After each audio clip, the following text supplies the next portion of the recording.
Il y en a assez de se la jouer chacun pour soi, chacun de son côté. La mutuelle des ménages prévoyants, ce sont des êtres humains. Et vous avant tout. En cas d'urgence, vous pouvez contacter notre assistance 24 heures sur 24, 7 jours sur 7, parce que votre santé n'attend pas. Une mutuelle qui répond toujours présent, c'est ça une mutuelle qui va bien. Cliquez et vérifiez-le dès maintenant.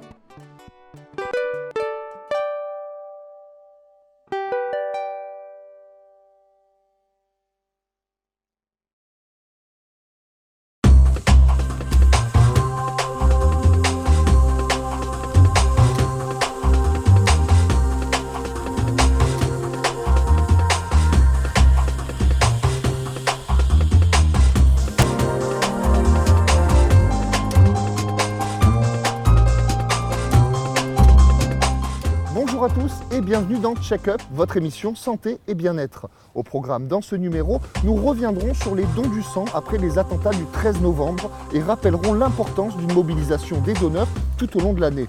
Nous parlerons également des aidants familiaux et du programme de soutien qui leur est destiné, organisé par l'association Gérondicap depuis 2013. Vous découvrirez ensuite ce qu'est la thérapie par le rire, ou plutôt les bienfaits du rire grâce à l'association Carmad. Et pour finir, découverte d'une pratique assez particulière, le soin psychocapillaire.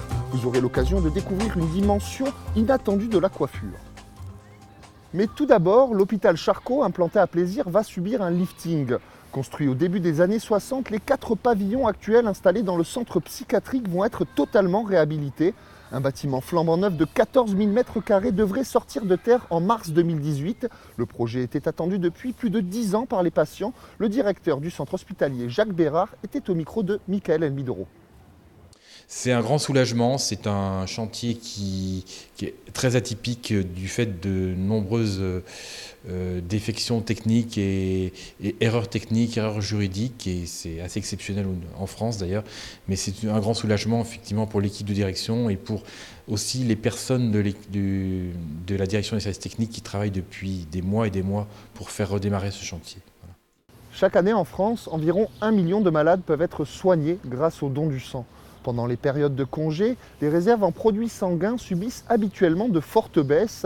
En plus des sites de collecte fixes, l'établissement français du don du sang compte sur la générosité des donneurs en organisant des collectes mobiles comme le 19 février à Elancourt. En forte hausse après les tragiques attentats du 13 novembre, une baisse du don du sang a été enregistrée 3 mois plus tard. À Elancourt, une collecte mobile organisée en partenariat avec la ville et l'établissement français du don du sang est aussi là pour rappeler l'importance de la mobilisation des donneurs tout au long de l'année. Une occasion pour rappeler à l'ensemble des Français, enfin des habitants de la France d'ailleurs, que le don du sang c'était indispensable et que ça devait être permanent. Il ne fallait pas attendre des circonstances aussi épouvantables pour donner son sang. Ça a été, pas une publicité, mais une bonne relance pour le fait que le don du sang était indispensable pour pouvoir soigner un certain nombre de pathologies et pas que des blessés. En plus des sites fixes ouverts dans le département, 3 collectes mobiles sont organisées chaque année à Elancourt, une façon d'attirer l'attention sur le besoin, mais aussi de permettre les dons aux habitants qui ne peuvent se déplacer. Si ça peut motiver certaines personnes qui ne le font pas à le faire, c'est très bien. Moi, après, dès que j'ai l'occasion, je donne. On était à donner son sang très rapidement après les attentats parce que c'est la seule réponse qu'on pouvait apporter un petit peu intelligente à ce genre de choses. Puis après, oui, on sait qu'il faut le faire tout le temps, régulièrement. Entre chaque don, un délai de 3 mois est nécessaire, d'où l'importance de renouveler les donneurs. L'objectif pour 2016, 52 000 poches de sang à prélever, un défi relevé en 2015 avec 55 000 poches récoltées dans le département. Les aidants familiaux, ces personnes qui soutiennent un proche victime de handicap ou de maladie, sont souvent trop seuls face à cette lourde tâche qui leur incombe. Depuis juin 2013, l'association Gérondicap a lancé un programme de soutien aux aidants avec l'organisation de réunions, de groupes de parole ou d'ateliers thématiques. Nous nous sommes rendus à une de ces réunions qui avait pour thème l'aromathérapie. Solitude et isolement, voilà à quoi sont confrontés les aidants familiaux tous les jours. Aujourd'hui réunis dans un entre-aidants café organisé par l'association Gérondicap, ils reçoivent conseils et informations sur différentes techniques pouvant les aider dans leurs problématiques quotidiennes. Aujourd'hui, découverte de l'aromathérapie. L'aromathérapie, c'est l'utilisation d'huile essentielle, d'huile végétale, de produits 100% naturels. Là, on était sur un format échange, plutôt découvrir ce que les gens en savent, comment ils travaillent avec, réajuster, parce qu'on a vu qu'il y a un monsieur qui avait mis pas mal de gouttes sur un mouchoir, et puis bon, il y a eu des réactions au niveau de la peau, donc c'est plutôt donner une pratique sage et prudente et sérieuse. Un rendez-vous pour les aidants qui fait partie d'un programme particulier. Ateliers pratiques et groupes de parole sont également organisés tous les mois. Ça apporte plusieurs choses. Déjà de l'information. Ça leur permet de se retrouver dans la pluralité des aides qui sont proposées.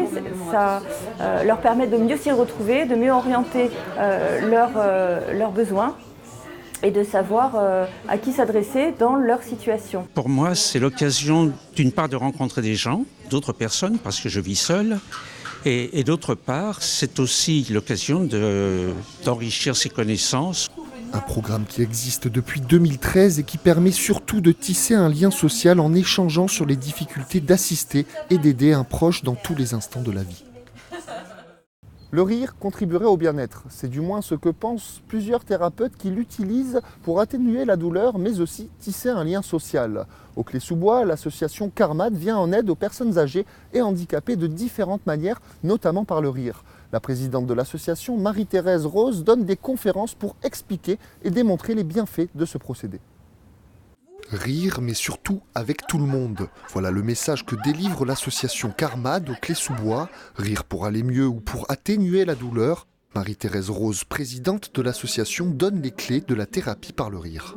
Le rire produit des tas de substances et de neurotransmetteurs et d'euphorisants qui permettent effectivement de lutter contre le stress, mais pas que ça. Ça peut permettre aussi d'avoir une meilleure digestion. Parce que quand vous riez, par exemple, c'est un exemple, hein, vos côtes, elles bougent. Donc elle fait une sorte de massage sur l'estomac, l'intestin et le foie. Donc ça fait des organes qui vont mieux fonctionner. Le rire, il est indispensable à la vie. Pour Marie-Thérèse, le rire joue sur la qualité de vie et le bien-être psychologique, mais il est aussi vecteur d'un lien social. Maryse Roffet donne des cours de yoga du rire, un rire communicatif et même contagieux. Et vous allez faire comme si vous rugissiez comme un lion, en sortant la gorge, la langue, en exorbitant vos yeux. Et vous y allez, et vous vous regardez. Le yoga du rire, c'est d'abord la prise de conscience de son corps et de sa verticalité, sans jugement, simplement un ressenti de son corps, de toutes les parties de son corps. Celui qui est vraiment et que nous faisons régulièrement parce que je tiens à le faire, c'est vraiment le rire du lion, parce qu'il exprime vraiment tout, c'est vraiment la Rolls-Royce du rire. Aujourd'hui, les Français rient de moins en moyenne 1 minute par jour en 2015 contre une vingtaine en 1940. Il ne tient plus qu'à vous d'inverser cette tendance en le propageant. La manière de couper vos cheveux pourrait avoir une répercussion sur votre bien-être intérieur. C'est en tout cas l'objectif de la coupe de cheveux énergétique, une méthode inventée par Rémi Portrait qui se développe de plus en plus aujourd'hui. Cette pratique agirait sur la libération de mémoire cellulaire du corps. Au Clé-sous-Bois, Sophie Lebouc pratique la coupe de cheveux énergétique depuis 8 ans de manière professionnelle et nous a ouvert les portes de son cabinet. Je vais faire passer une vibration en montant comme ça votre cheveu. C'est une méthode qui peut paraître tirée par les cheveux, mais ici, on les coupe plutôt en 4. Sophie Lebouc pratique la coupe énergétique depuis 8 ans, une technique de bien-être psychocapillaire. C'est premièrement faire de la musique avec les cheveux, voilà, et c'est travailler sur la déprogrammation cellulaire. Donc le principe, en fait, c'est de tendre les cheveux, donc les cordes, et d'émettre une vibration avec mes coupe-choux. Les coupe-choux sont les lames utilisées par Sophie pour tailler les cheveux, des lames de 7 cm représentant 7 notes de musique par la vibration au contact du cheveu. Cette vibration, elle va aller aussi contacter le cortex. Donc le cortex, c'est la membrane qui entoure les 2 lobes du cerveau, ça va passer par les oreilles internes et ça va passer par le liquide céphalo-rachidien. C'est pour ça que ça fait partie en fait des techniques où le mental ne peut pas intervenir. C'est le corps qui lâche ce qu'il peut au moment où il peut. Le cheveu est ici érigé en baromètre du corps pour calmer ou stimuler les organes. C'est vrai que le cheveu, c'est le baromètre, justement parce qu'il pompe le sang, il se nourrit du sang. Donc, suivant si on est en carence, si on a un problème, il faut savoir quand même que le cheveu, quand il y a un problème au niveau d'un organe ou un viscère, le cheveu, lui, c'est le premier au courant parce que le sang, il est vicié. Et donc, le cheveu, lui, il le sait déjà. J'ai détesté les coiffeurs longtemps parce qu'ils vous écoutent pas, ils vous entendent pas. Quand je sors d'ici, je vais mieux. Donc, c'est quand même plutôt agréable. Ce qui devrait être l'ordinaire d'un coiffeur, mais ce qui n'est pas. La coupe énergétique, une technique française inventée par Rémi Portrait qui est pour l'instant le seul à dispenser cette formation. Une méthode basée sur l'écoute du corps pour une meilleure harmonie et bien-être. Et pour terminer, vous l'attendiez même certainement, alors tous à vos crayons, voici l'agenda avec 2 dates à retenir. Tout d'abord, rendez-vous à Fontenay-le-Fleury le jeudi 10 mars pour la journée mondiale de l'audition, avec des ateliers de sensibilisation en présence d'un audioprothésiste pour s'informer sur l'impact des nuisances sonores sur la santé. Pour en savoir plus, rendez-vous sur le site internet. Et puis ensuite, direction Trappes le 11 mars pour un dépistage bucco-dentaire gratuit en présence d'un dentiste de l'Union française bucco-dentaire ainsi qu'un référent santé de la ville qui vous aidera à engager les démarches liées aux soins. Pour en profiter, rendez-vous dès 16h au centre socio-culturel Annette Moreau. Voilà, Check-up, c'est maintenant terminé. Quant à moi, il ne me reste plus qu'à vous dire à dans 2 semaines pour un prochain numéro. Et surtout, d'ici là, prenez soin de vous.